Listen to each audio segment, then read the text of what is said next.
एक बार इथोरिया गांव में टिम्मी नाम का एक युवा लड़का रहता था। टिम्मी विशेष था क्योंकि उसके पास एक अद्वितीय महाशक्ति थी, आग को नियंत्रित करने और उसमें हेरफेर करने की क्षमता। हालांकि उसे अपनी शक्ति गुप्त रखनी पड़ी क्योंकि उसे डर था कि लोग उसके साथ अलग व्यवहार कर सकते हैं। एक दिन पूरे इथोरिया में एक खतरनाक अजगर की खबर फैल गई जो पहाड़ों से उतरा था। ड्रैकॉन नाम के इस अजगर ने गांव में आतंक मचा रखा था और फसलों और घरों को नष्ट कर दिया था।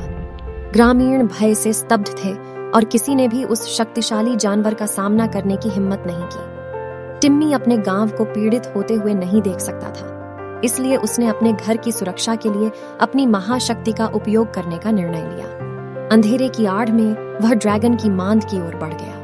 जैसे जैसे वह पास आया, उसे ड्रैगन की दहाड़ से जमीन कांपती हुई महसूस हुई। जैसे ही वह आगे बढ़ा, ड्रैकॉन की चमकती आंखें टिम्मी पर टिक गईं। कौन मुझे चुनौती देने की हिम्मत करता है? अजगर गर्जा।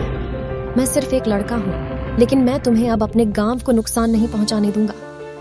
टिम्मी ने अपनी उग्र क्षमताओं का आह्वान करते हुए बहादुरी से उत्तर दिया। ड्रैगन आगे बढ़ा और युद्ध शुरू हो गया। टिम्मी ने ड्रैगन के भयंकर पंजों और आग की सांसों से बचाव किया।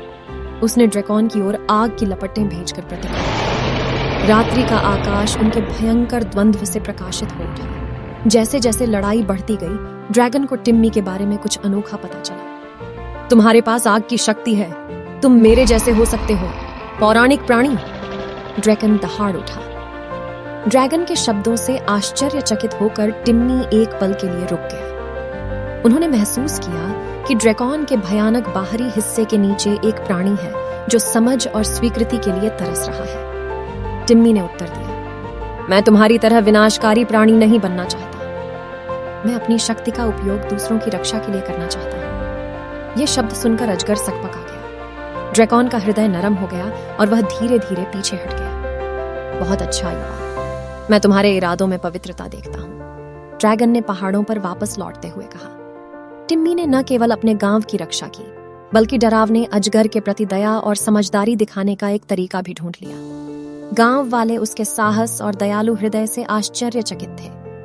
उस दिन से टिम्मी ने अपनी महाशक्ति को अपनाया और इसका उपयोग जरूरतमंद लोगों की रक्षा के लिए किया। वह न केवल अपने गांव के लिए बल्कि इथोरिया के सभी प्राणियों के लिए नायक बन गया। कहानी का सार यह है कि सच्ची ताकत सिर्फ शारीरिक शक्ति में नहीं, बल्कि दया, करुणा और समझ में निहित है।